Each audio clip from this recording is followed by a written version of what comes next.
नमस्कार दोस्तों, डॉक्टर आनंद क्लासेज में आप सभी का स्वागत है। कल की क्लास में हमने अजमेर का चौहान वंश जो था उसका अध्ययन किया था और चौहान वंश में पृथ्वीराज तृतीय के पुत्र गोविंदराज थे वो ही रणथंभौर में आए थे। आज हमारा जो टॉपिक है वो टॉपिक रहेगा रणथंभौर का चौहान वंश। सबसे पहले हम ये चर्चा करेंगे कि इस चौहान वंश के संस्थापक कौन थे। तो हम बात करते हैं संस्थापक की। संस्थापक की चर्चा करें तो इस समय जो संस्थापक हैं रणथंभौर के चौहान वंश के संस्थापक है, उनका नाम है गोविंदराज। गोविंदराज का परिचय हमने अभी देखा है। पृथ्वीराज तृतीय जो कि अजमेर के शासक थे उनके पुत्र हैं और गोविंदराज ने रणथंभौर में चौहान वंश की स्थापना 1194 में की। 1194 में मोहम्मद गौरी की अधीनता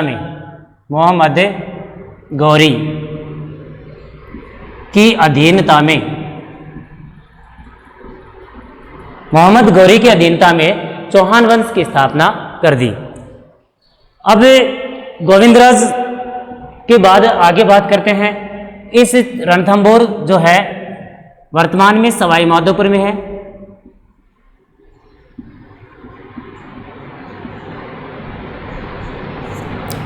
हम चर्चा करें जानकारी के साधन।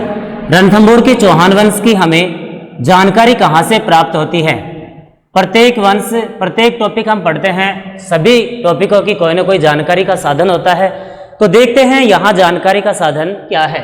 तो जानकारी के साधन में सबसे पहले हमीर महाकाव्य, उसके बाद में हमीर रासो, उसके बाद में हमीर हठ, उसके बाद में सुरजन चरित। हमीर महाकाव्य को लिखने वाले हैं नयन चंद्र सूरी। हमीर रासो को लिखने वाले हैं जोधराज। हमीर हठ चंद्रशेखर। इस प्रकार से कुछ काव्य हैं, कुछ ग्रंथ या किताब हैं जिनसे हमें रणथंभौर के चौहान साम्राज्य की चौहान वंश की जानकारी प्राप्त होती है। तो हम ये देख रहे थे कि गोविंदराज संस्थापक है। स्थापना करने के बाद इस वंश के और जो शासक हैं, छोटे छोटे शासक आएंगे आगे चलकर। वो शासक गोविंदराज ने तो मोहम्मद गौरी की अधीनता में शासन करना स्वीकार किया, तो उसके बाद के जो शासक आएंगे वो उस अधीनता को उखाड़ फेंकेंगे। इस समय हम इस वंश का सबसे शक्तिशाली शासक पढ़ेंगे और उस शक्तिशाली शासक का नाम है हमीरदेव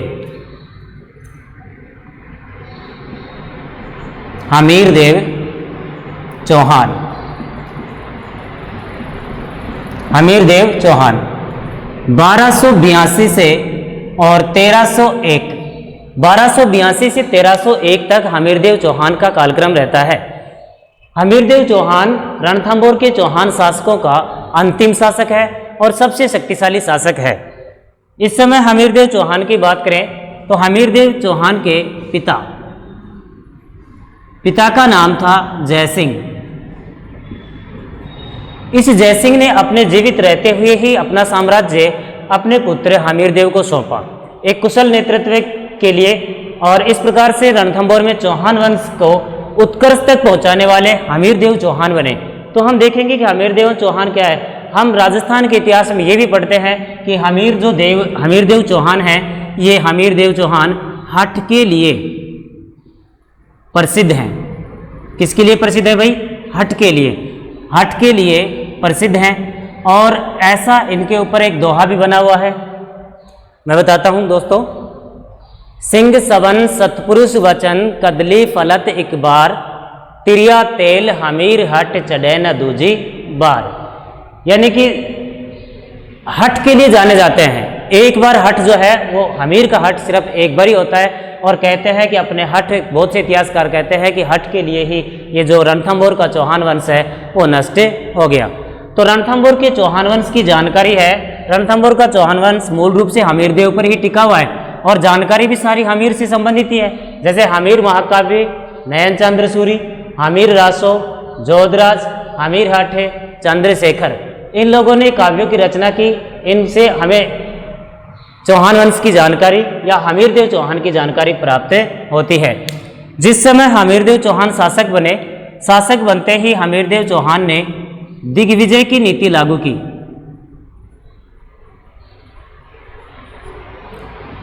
दिग्विजय की नीति लागू की, दिग्विजय का मतलब है लगातार जीतते रहना, और दिग्विजय की नीति लागू करते हुए हमीरदेव चौहान ने कुल 17 युद्ध किए थे।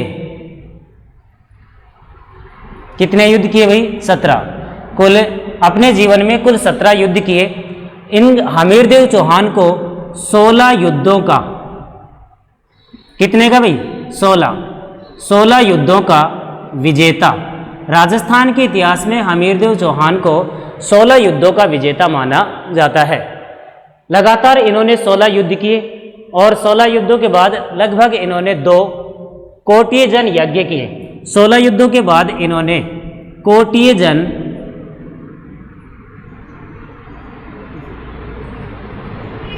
यज्ञ किए। कोटिय जन जो यज्ञ है वो लगभग अश्वमेघ यज्ञ जैसा है। जैसे अश्वमेघ यज्ञ भी साम्राज्य विस्तार के लिए किया जाता है, ऐसे ही कोटिय जन भी जब किया जाता है जब साम्राज्य विस्तार की प्रक्रिया पूरी हो जाती है। तो हमीरदेव चौहान 1282 में जब शासक बने तब से ही अपने साम्राज्य को आगे प्रसारित करने के लिए या साम्राज्य का प्रसार करने के लिए आगे बढ़ते रहे, युद्ध करते रहे, अपने आसपास जितने भी छोटे मोटे राजा हैं सबको जीतते गए, और जीतते जीतते उन्होंने कितने युद्ध जीत लिए? 16। राजस्थान के इतिहास में 16 युद्धों का विजेता। कोटिय जन यज्ञ किया। इस यज्ञ में प्रत्येक जो यज्ञ होता है उसमें पुरोहित होते हैं, तो इस यज्ञ का पुरोहित कई बार परीक्षा में पूछ लेते हैं। इस यज्ञ का जो पुरोहित था उस पुरोहित का नाम था विश्वरूप या विश्वरूपा, इस प्रकार से वो पुरोहित था। तो इस यज्ञ के करने के बाद मुनिव्रत धारण करना होता है, यानी कि जो जीतना है कुछ वो जीत लिया, उसके बाद में मुनिव्रत धारण। तो कोटिय जन यज्ञ किया। ये लगभग ये यज्ञ 1288 के आसपास किया, यानी कि 1288 से पूर्व में हमीरदेव ने 16 युद्धों को जीत लिया। तो हमीरदेव को 16 युद्धों का विजेता जाना जाता है, या लगभग उन्होंने अधिकांश युद्ध इससे पूर्व ही जीत लिए थे।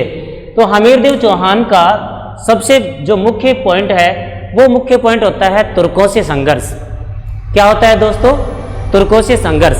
और आप जानते हो इस एक तरफ दिल्ली की सत्ता है, क्योंकि दिल्ली की सत्ता की अधीनता में तो शासन प्रक्रिया शुरू हुई थी। तो एक तरफ दिल्ली की सत्ता, इस दिल्ली की सत्ता पर जैसे वंशों का शासन हुआ करता है, जैसे पहले गुलाम वंश की अधीनता में ये लोग शासन कर रहे थे। गुलाम वंश नष्ट हुआ, फिर उसके बाद में शुरू हुआ खिलजी वंश। कौन सा वंश शुरू हुआ भाई? खिलजी वंश। इस प्रकार से खिलजी वंश तक आते आते तुर्कों व इनकी बात करें चौहानों के बीच एक संघर्ष चला, बड़ा संघर्ष, और उसी संघर्ष में हमीरदेव का साहस और वीरतापूर्ण कहानी हमें देखने को मिलती है।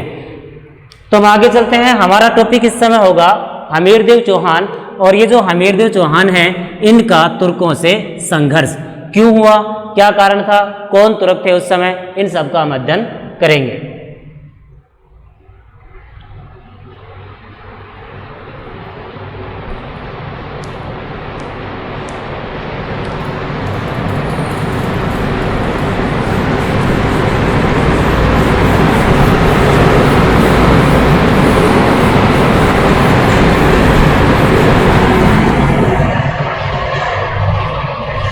हाँ तो दोस्तों, हमारा टॉपिक मुख्य रूप से हम शासक पढ़ रहे हैं हमीरदेव।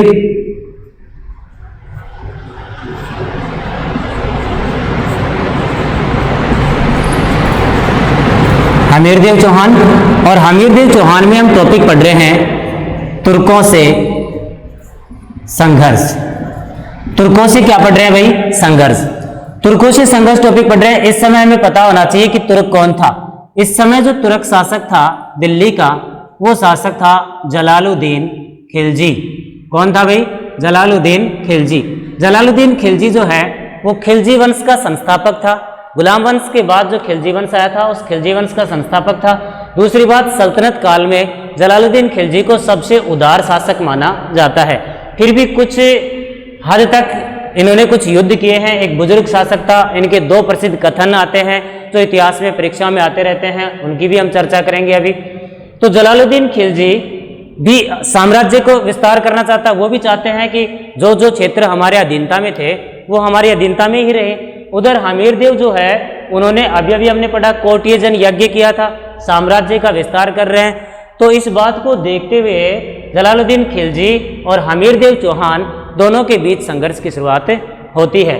तो देखिए वो संघर्ष की शुरुआत कब होती है, हम चर्चा करते हैं। जलालुद्दीन खिलजी ने 1291 में, कब है भाई? 1291 में जलालुद्दीन खिलजी शासक बना था, उसको भी पढ़ लेते हैं हम।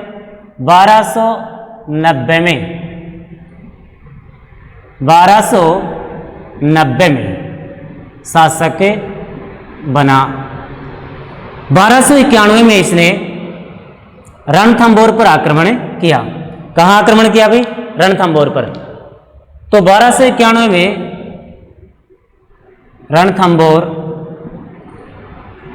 पर आक्रमण।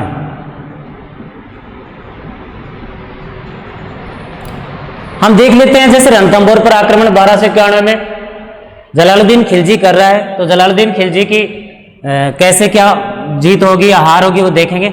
इस प्रकार से जैसे मान लीजिए ये किला है, रणथंभौर का किला एक पहाड़ी पर है। ऐसे इस किले के आसपास यहाँ एक और किला है, यहाँ इस किले का नाम है, ये जो किला है ये, इस किले का नाम है झाइन दुर्ग। झाइन दुर्ग। ये जो झाइन दुर्ग है ये है रणथंभौर और ये है झाइन दुर्ग। तो इस झाइन दुर्ग को कहा जाता है रणथंभौर की कुंजी। रणथंभौर की कुंजी, यानी कि किसी भी बाहरी आक्रमणकारी, कोई भी बाहरी आक्रमणकारी आएगा तो पहले उसे झाइन दुर्ग को जीतना होगा। उस झाइन दुर्ग को जीतने के बाद ही आगे बढ़ सकते हैं। तो जलालुद्दीन खिलजी ने आक्रमण किया 1291 में, और 1291 में झाइन के दुर्ग पर आक्रमण किया। उस समय हमीर देव मुनिव्रत धारण कर रहे थे, शांत अवस्था में थे, युद्धों को त्याग चुके थे, यानी कि कोटियजन यज्ञ करने के बाद युद्ध नहीं करना है। पर फिर भी अगर कोई आक्रमण कर ही रहा है तो बचाव तो चाहिए ही। इस झाइन दुर्ग पर अलाउद्दीन खिलजी का जैसे ही आक्रमण हुआ, आक्रमण होते ही हमीर देव को पता लगा, तो हमीर देव ने अपना सेनापति भेजा। हमीर का सेनापति इस दुर्ग की रक्षा करने हमीर का सेनापति आया। सेनापति का नाम था गुरुदास सैनी।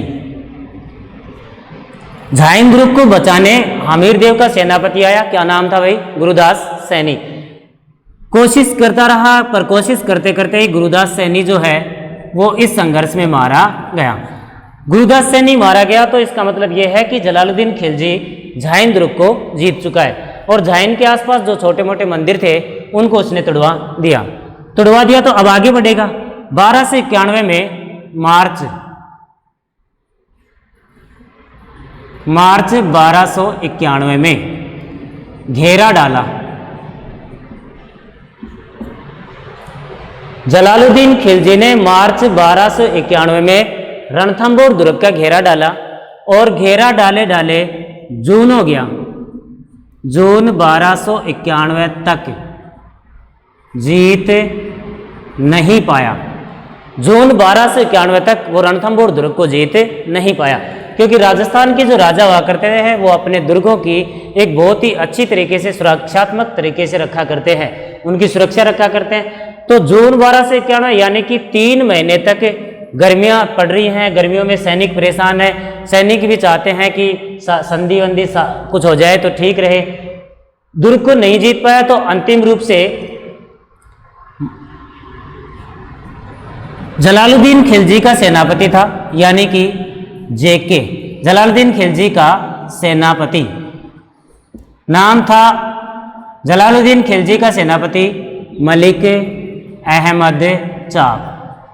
इस मलिक अहमद चाप को जलालुद्दीन खिलजी ने कहा कि घेरा उठा लिया जाए, क्योंकि दुखी हो रहे हैं, हम जीत नहीं पाएंगे, घेरा उठा लो। मलिक अहमद चाप ने सलाह दी कि महाराज अगर हम कुछ दिन और प्रयास करें तो शायद हम दुर्ग को जीत सकते हैं, ऐसा सुझाव दिया। किंतु जलालुद्दीन खिलजी ने मलिक अहमद चाप को ही वो वक्तव्य दिया था। ये जो मलिक अहमद चाप है, इन्हीं को कहा था कि रणथंभौर दुर्ग के बारे में कहा था, ऐसे 10 दुर्गों को मैं मुसलमान के एक बाल के बराबर नहीं समझता। इस प्रकार से जलालुद्दीन खिलजी ने अपने ही सेनापति मलिक अहमद चाप को कहा था कि मैं ऐसे 10 दुर्गों को मुसलमान के एक बाल के बराबर भी नहीं समझता, इसलिए क्यों अपनी सेना को नष्ट करवाते हैं और चलो घेरा उठा लो। यानी कि अंगूर नहीं मिले तो खट्टे हो गए और यहाँ से घेरा उठा लिया। तो जलालुद्दीन खिलजी अपने कार्यकाल में हमीरदेव पर आक्रमण किया, किंतु वो आक्रमण उसका विफल रहा। अब हम यानी कि हमीरदेव चौहान अभी भी जीत में है। हम ये देखेंगे कि जलालुद्दीन खिलजी के बाद फिर किसका आक्रमण होता है। मैंने शुरुआत में एक बात बताई थी कि जलालुद्दीन खिलजी के 2 प्रसिद्ध वक्तव्य हैं। एक तो ये है, ऐसे 10 दुर्गों को मैं मुसलमान के एक बाल के बराबर नहीं समझता, और एक वक्तव्य और है, वो ये है कि मैं एक वृद्ध मुसलमान हूँ और मुसलमान का रक्त बहाना मेरे बस की बात नहीं है। क्यों नहीं है बस की बात का मतलब ये हुआ कि हम कहीं लड़ाई लड़ेंगे, उसमें हिंदू भी मारे जाएंगे या गैर मुस्लिम लोग भी मारे जाएंगे और मुस्लिम भी मारे जाएंगे, तो इससे अच्छा है घेरा उठा लिया जाए। ये कहते हुए जलालुद्दीन खिलजी ने घेरा उठा लिया। तो दोस्तों हम आगे का अध्ययन करेंगे, हमीरदेव के काल में और किनका किनका आक्रमण होता है उसकी चर्चा करते हैं अभी।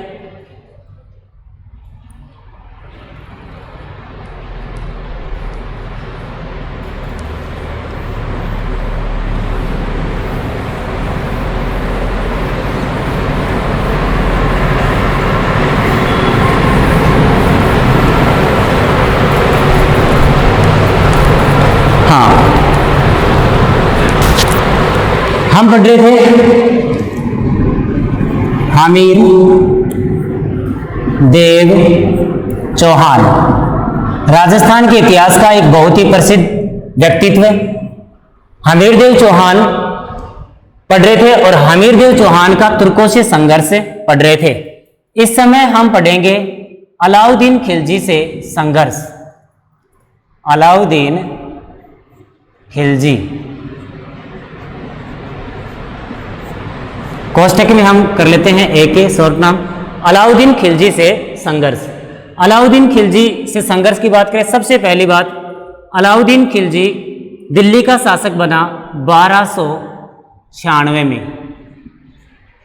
1296 में क्या किया? दिल्ली का शासक बना। इसने अपने ही चाचा, जो जलालुद्दीन खिलजी पढ़ रहे थे वो इसका चाचा था और इसका ससुर भी था।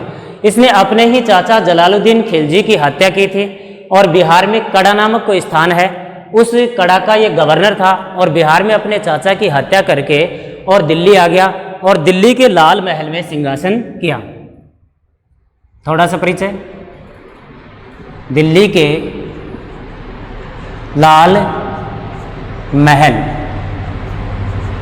में राज्याभिषेक। दिल्ली के लाल महल में क्या कर लिया भाई? राज्याभिषेक। लाल किला नहीं बात करें, लाल किला तो बहुत काफी दिनों बाद बना है। लाल महल इन्हीं के गुलाम वंश में शासक हुए थे बलबन, बलबन द्वारा बनवाया गया है लाल महल। इस लाल महल में अलाउद्दीन खिलजी ने राज्याभिषेक किया, राजा बना। अब समस्या यह आती है कि अलाउद्दीन खिलजी ने हमीरदेव चौहान पर आक्रमण क्यों किया, ये बात आती है। तो सबसे पहले हम बात करते हैं रणथंभौर पर आक्रमण के कारण, रणथंभौर पर आक्रमण के कारण क्या कारण हो सकते हैं कि अलाउद्दीन खिलजी ने भी रणथंभौर पर आक्रमण किया? तो देखिए, इसको हम विस्तृत रूप से समझेंगे। अलाउद्दीन खिलजी 1296 में शासक बना। 1296 में शासक बनने के बाद जब उसके मंगोल जो मुस्लिम लोग हैं, नव मुस्लिम, उनको मंगोल कहा जाता है, वो जलालुद्दीन खिलजी के काल में भारत में स्थायी रूप से बसे थे। उनके लिए मंगोलपुरी नामक शहर की स्थापना भी की गई थी। उन लोगों ने विद्रोह किया। उन लोगों ने ऐसा माना कि अलाउद्दीन खिलजी को हम शासक नहीं मानेंगे, तो अलाउद्दीन खिलजी ने उनके लिए बहुत ज़्यादा धन की वर्षा की, बहुत ज़्यादा पैसा वैसा उनके ऊपर। अब अलाउद्दीन खिलजी के पास स्वयं के पास पैसे की कमी है, तो अलाउद्दीन खिलजी ने क्या किया था? 1299 में, समझेंगे थोड़ा सा अलग से समझ रहे हैं, 1299 में अलाउद्दीन खिलजी ने गुजरात पर आक्रमण किया था। कहाँ आक्रमण किया भाई? गुजरात। गुजरात पर आक्रमण किया था। उस समय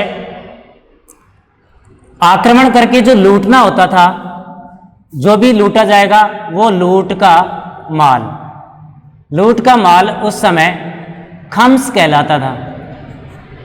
यानी कि लूट करने एक तरीके से कर है ये लूटना, और लूट का माल क्या कहलाता था? खम्स। तो उस समय गुजरात पर अभियान किया। गुजरात के जो राजा हैं कर्ण, वो देवगिरी चले गए। उनकी पत्नी देवल देवी, हाँ, उनकी पत्नी का नाम था कमला देवी। कमला देवी से अलाउद्दीन खिलजी ने तुरंत ही विवाह कर लिया था।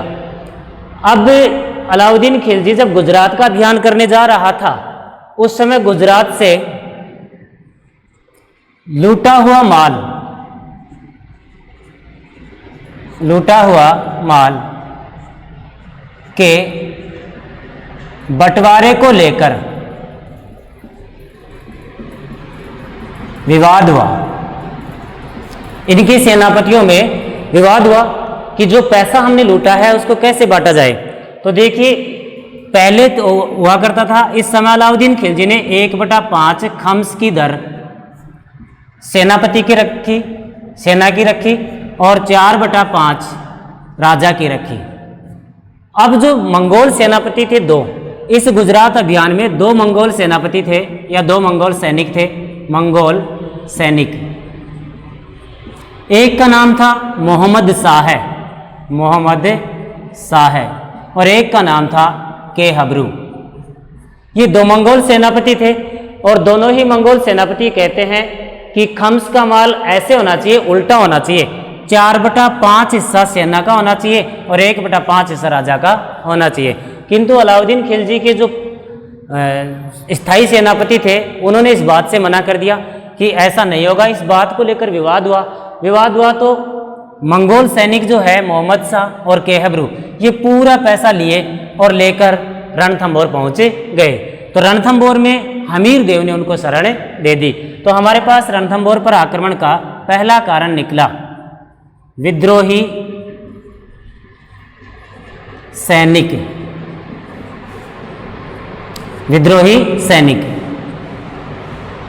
कौन कौन है? एक है मोहम्मद शाह और एक कौन है भाई? केहब्रू। विद्रोही सैनिक मोहम्मद शाह और केहब्रू को शरण देना। अब ये जान देंगे कि शरण किसने दिया? शरण दिया था हमीरदेव चौहान ने। तो अलाउद्दीन खिलजी को जब पता लगा कि मेरे 2 विद्रोही सैनिक रणथंभौर चले गए और वो खाली खाली नहीं गए, बहुत सारा पैसा लेकर गए हैं, तो क्या किया जाए? तो पहले तो लड़ाई की बात नहीं थी, पहले सीधी सी बात ही पत्र लिखा गया कि भाई हमारे दोनों सेनापति लौटा दो, तो कभी संघर्ष नहीं होगा। पर हमीरदेव चौहान ने पत्र लिखा कि मेरी शरण में आए हुए व्यक्ति की रक्षा करना मेरी जिम्मेदारी है। इस बात की वजह से अलाउद्दीन खिलजी ने रणथंभौर पर आक्रमण किया। एक कारण। दूसरे कारण की चर्चा करते हैं। दूसरा कारण मोहम्मद शाह है, वही मंगोल सैनिक मोहम्मद शाह तथा चिमना बेगम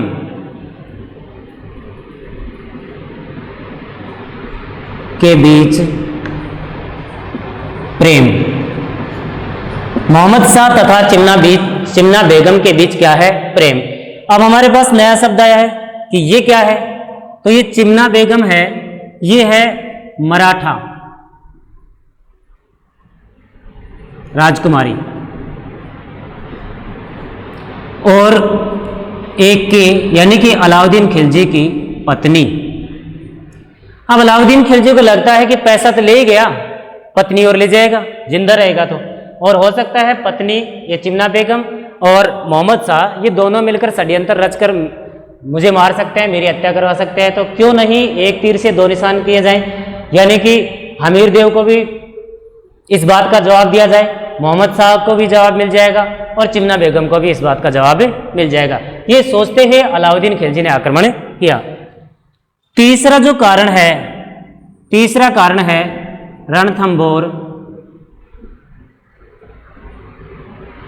दुर्ग की सामरिक महत्ता। रणथंभौर दुर्ग की सामरिक महत्ता। रणथंभौर दुर्ग की सामरिक महत्ता का मतलब होता है युद्धों से संबंधित, युद्धों से संबंधित रणथंभौर दुर्ग महत्वपूर्ण दुर्ग है, अगर वो जीत लिया जाए तो आने वाले समय में वो काम आएगा। तो हमारे सामने तीन ऐसे कारण आए जिनकी वजह से अलाउद्दीन खिलजी ने आक्रमण किया। पहला कारण था विद्रोही सैनिक। अलाउद्दीन खिलजी के विद्रोही सैनिक जो गुजरात अभियान से लूटा हुआ माल लेकर, लूट के माल को क्या कहते हैं, खम्स, लूटा हुआ माल लेकर रणथंभौर चले गए, जहां हमीर देव ने उनको शरण दी। मोहम्मद शाह और केहबरू ये दोनों गए थे, उनमें से मोहम्मद शाह जो थे वो अलाउद्दीन खिलजी की पत्नी चिमना बेगम से प्रेम भी करते थे, तो ये मामला भी सुलझाना था। अगला है रणथंभौर दुर्ग सामरिक रूप से बहुत ही महत्वपूर्ण है। इन तीन कारणों से अलाउद्दीन खिलजी ने हमीर देव के ऊपर अभियान किया। अब हम अभियान की बात करते हैं। अभियान एक बार नहीं हुआ, अभियान चलता रहा, तो कैसे कैसे चला उसकी बात करते हैं।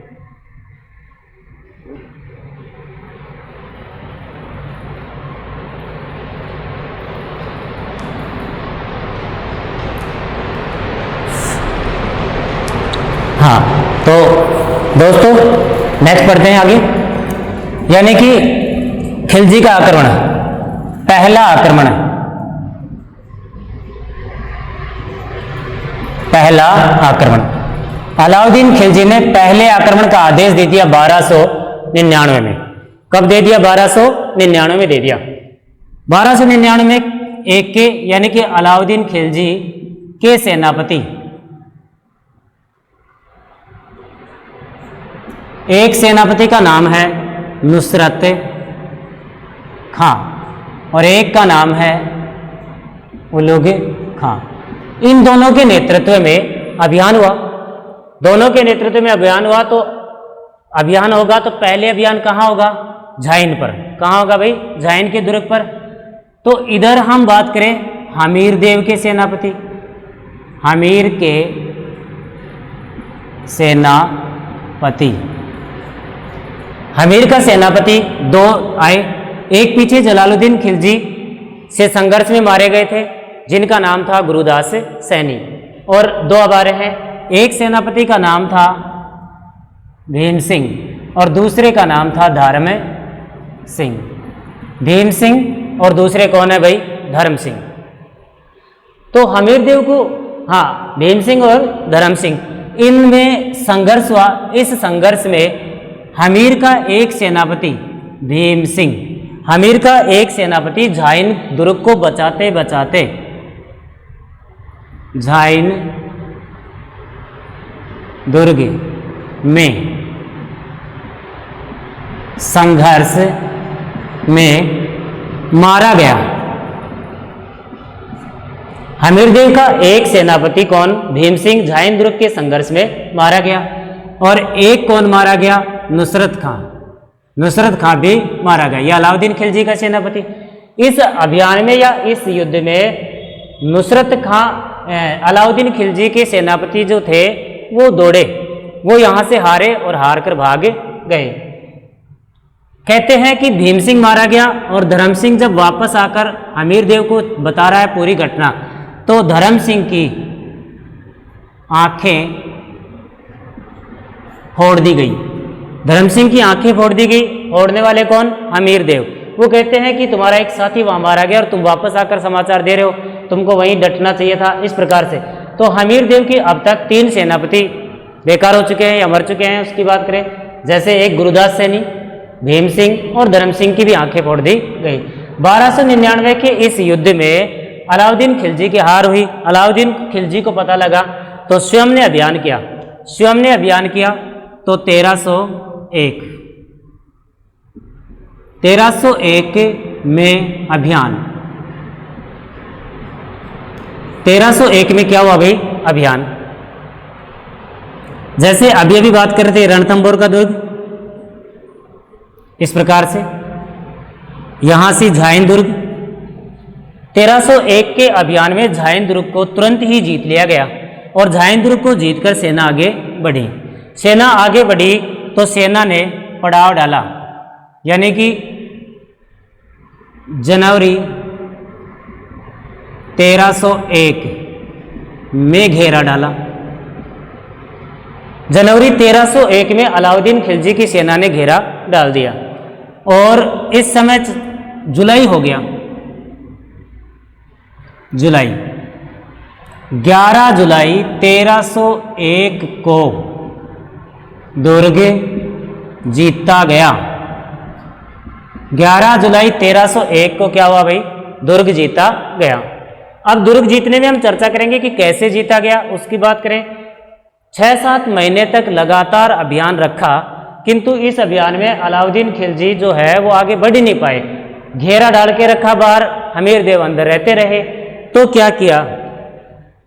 विश्वासघात, फिर एक ही साधन बच गया, यानी कि युद्ध को जीतने के लिए साम दाम दंड भेद जो लगाना है वो लगाओ। तो ऐसे ही हमीर देव के 2 सेनापति थे। हमीर देव के 2 सेनापति, एक का नाम रणमल और एक का नाम रतिपाल। रणमल और रतिपाल। जब हमीर देव को ऐसा लगा कि बहुत दिनों से हम दुर्ग के अंदर अंदर रह रहे हैं, हालत बहुत बुरी हो गई, इतनी बुरी हालत हो गई तो क्या करें, क्यों नहीं कोई छोटा मोटा संधि का प्रस्ताव रखा जाए। तो पहले अलाउद्दीन खिलजी ने बात की थी कि वापस जाएंगे, जीत नहीं पाएंगे, तो कुछ संधि का प्रस्ताव रखा जाए। तो सोने चांदी की थालियां भरकर रणमल और रतिपाल को सौंपा गया कि आप जाओ और अलाउद्दीन खिलजी से बातें करो। अलाउद्दीन खिलजी ने क्या किया? इन दोनों को ही अपनी ओर मिला लिया, रणमल और रतिपाल को। इन दोनों को अपनी ओर मिला लिया तो रणमल और रतिपाल दोनों ने क्या किया भाई? विश्वासघात। हमीर देव के 2 सेनापति रणमल और रतिपाल ने क्या किया? विश्वासघात। और विश्वासघात करते हुए दुर्ग का गुप्त रास्ता बता दिया। दुर्ग का क्या किया? गुप्त रास्ता बता दिया। अब अलाउद्दीन खिलजी की सेना दुर्ग के अंदर घुस गई। दुर्ग के अंदर घुसी तो हमीर देव चौहान ने केसरिया धारण किया। केसरिया रंग के वस्त्र पहनते हैं, उसमें युद्ध में कूद गए तो या तो जीत के ही आएंगे या मरकर आएंगे, हारने की कोई संभावना नहीं है, यानी कि हार कर लौटने की कोई संभावना नहीं है। तो हमीर देव चौहान ने केसरिया धारण कर लिया। हमीर की पत्नी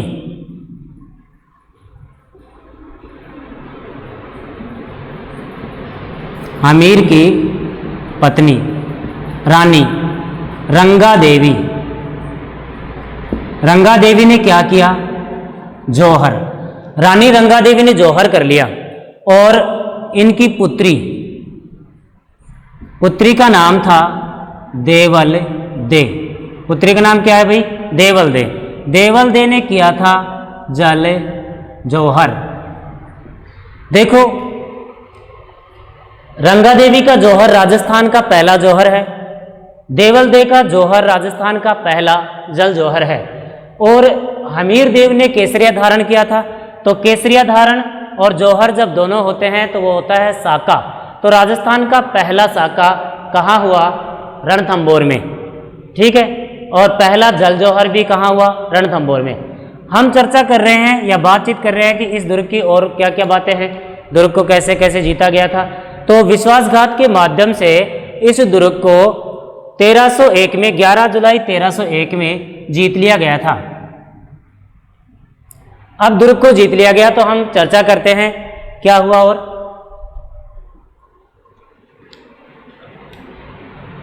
इस समय इस अभियान में परीक्षा में प्रश्न पूछा जाता है। अलाउद्दीन खिलजी के साथ एक कवि थे जिनका नाम था अमीर खुसरो। इसने 7 सुल्तानों को सेवा दी थी अमीर खुसरो ने, और अमीर खुसरो यहाँ साथ था। अमीर खुसरो ने इस युद्ध का प्रत्यक्ष वर्णन किया है, प्रत्यक्ष वर्णन। रणथंभौर का जो युद्ध है उसका प्रत्यक्ष वर्णन किया है, और उनकी पुस्तक जो है फारसी पुस्तक, उसका नाम है खजाइन उल फुतूह है। खजाइन उल फुतूह है, ये उनकी फारसी पुस्तक है। इस फारसी पुस्तक में उन्होंने अध्ययन किया है। इसी पुस्तक में पहली बार राजस्थान में जौहर का उल्लेख हुआ, यानी कि पहला फारसी साहित्य कौन सा है जिसमें जौहर शब्द का उल्लेख हुआ, तो वो है खजाइन उल फुतूह है। और खजाइन उल फुतूह को लिखने वाले कौन है? अमीर खुसरो। इन्होंने इस दुर्ग का प्रत्यक्ष वर्णन किया है, इस युद्ध का प्रत्यक्ष वर्णन किया है, कैसे जीता गया। तो इन्होंने कुछ बातें लिखी हैं। जैसे हम बात करें, इन्होंने अपनी पुस्तक में लिखा है, कथन है 2 प्रसिद्ध, आज कुफ्र का गढ़ इस्लाम का घर हो गया। आज कुफ्र का गढ़ इस्लाम का क्या हो गया? घर। इस प्रकार का कथन परीक्षाओं में कई बार आया हुआ है, कई बार आता रहता है कि ऐसा कथन किसका है? अमीर खुसरो। जो अमीर खुसरो है वो अलाउद्दीन खिलजी के दरबारी कवि, और अमीर खुसरो के गुरु जो थे उनका नाम था निजामुद्दीन औलिया। दूसरा कथन इनका आता है रणथंभौर दुर्ग के बारे में, दुर्ग की हालत के बारे में। कथन आता है, दुर्ग में सोने के 2 दानों के बदले, दुर्ग में सोने के 2 दानों के बदले चावल का, किसका भाई? चावल। चावल का 1 दाना नसीब नहीं हुआ। ये हालत दुर्ग की बयां करता है अमीर खुसरो।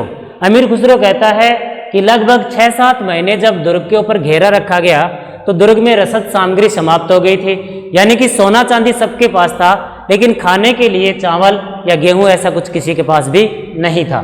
तो ऐसा वर्णन कौन करता है? अमीर खुसरो। उसके अलावा हम बात कर रहे हैं इस दुर्ग में, जो रणथंभौर का दुर्ग है, रणथंभौर के दुर्ग में यहां बात कर लेते हैं। रणथंभौर में हमीर ने अपने पिता की याद में 32 खंभों की छतरी का निर्माण करवाया। हमीर देव ने अपने पिता के शासन, 32 वर्षों का शासन था, उसकी याद में 32 खंभों की छतरी बनवाया। इस 32 खंभों की छतरी को हम कहते हैं न्याय की छतरी। क्या कहते हैं भाई? न्याय की छतरी। इस प्रकार से हमीर देव का शासन जो है वो राजस्थान के इतिहास में वीरता के रूप में जाना जाता है। अभी हम बात कर रहे हैं कहाँ कहाँ से हमें जानकारी मिली। हमने शुरुआत की थी 3-4 ऐसी पुस्तकें हैं जहाँ से जानकारी मिलती है। उसके अलावा हम बात कर रहे हैं मोहम्मद शाह। अब देखो, युद्ध होने के बाद अलाउद्दीन खिलजी इस दुर्ग को जीत लिया। दुर्ग को जीतकर अलाउद्दीन खिलजी ने दुर्ग का प्रशासक किसे नियुक्त करेगा? 2 सेनापति आए थे। एक का नाम क्या था? नुसरत खां, वो मारा गया था। दूसरे का नाम क्या था? उलुग खां। तो अलाउद्दीन खिलजी ने इस दुर्ग का प्रशासक किसे बनाया भाई? उलुग खां। किसको बना दिया? उलुग खां को।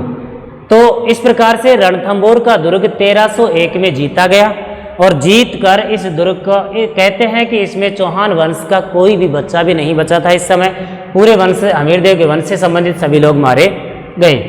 तो दुर्ग का प्रशासक उलुग खां को प्रशासन सौंप दिया गया।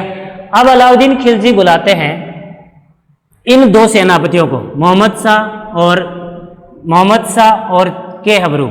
इन दोनों सैनिकों को बुलाकर पूछते हैं कि बताओ, अब भी अगर आपको जिंदा छोड़ दिया जाए तो आप क्या करो? आप मेरे विद्रोही हो और आपने शरण ली है इसके यहाँ, हमीरदेव के यहाँ, तो हमीरदेव का तो कोई अब कुछ बचा ही नहीं। बताओ आपके साथ क्या कर दिया जाए? मार दिया जाए या छोड़ दिया जाए? तो उन्होंने बेझिझक ये बात कही कि जैसा एक दुश्मन के साथ करना चाहिए वैसा करो, कोई दिक्कत नहीं। फिर भी अलाउद्दीन खिलजी ने कहा कि मान लो हम आपको जिंदा छोड़ दें, मोहम्मद शाह और केहबरू दोनों को हम जिंदा छोड़ दें, तो आप क्या करो? तो उन दोनों ने कहा जब तक इस शरीर में सांस रहेगी तब तक हमीरदेव के वंश की रक्षा करेंगे। अगर हमीरदेव के वंश का एक बच्चा भी बचा हुआ है तो उसको राजा बनाएंगे, राजगद्दी देंगे और जिंदगी भर उसकी सेवा करेंगे। अलाउद्दीन खिलजी इस जवाब से खुश बहुत हुआ, किंतु फिर भी अलाउद्दीन खिलजी के वो दुश्मन थे। अलाउद्दीन खिलजी ने क्या किया? वहीं पर दोनों को मरवा दिया। अब बुलाते हैं अलाउद्दीन खिलजी किसको? पकड़ के लाओ भाई, किसको पकड़ के लाओ? रणमल और रतिपाल। आ जाओ भाई। घुटने के बल बिठाया गया, बोला बताओ तुम्हारे साथ क्या किया जाए? जब तुम तुम्हारे अन्नदाता के नहीं हुए, तुम्हारे शासक के नहीं हुए, जिन्होंने इतने सालों आपकी सेवा की, जिन्होंने इतने सालों तक आपके इस राज्य में राज किया, उसके ही जब आप लोग नहीं हुए तो मेरे तो क्या होंगे? यानी कि उसका विश्वासघात पैसे के लालच में आके करेगा, कल को कोई और कोई आएगा वो पैसा देगा, फिर विश्वासघात करोगे। तो रणमल और रतिपाल को भी अलाउद्दीन खिलजी ने मौत के घाट उतार दिया। इस प्रकार से हमारा आज का ये टॉपिक का नाम था रणथंभौर में चौहान वंश पूरा हुआ। धन्यवाद दोस्तों।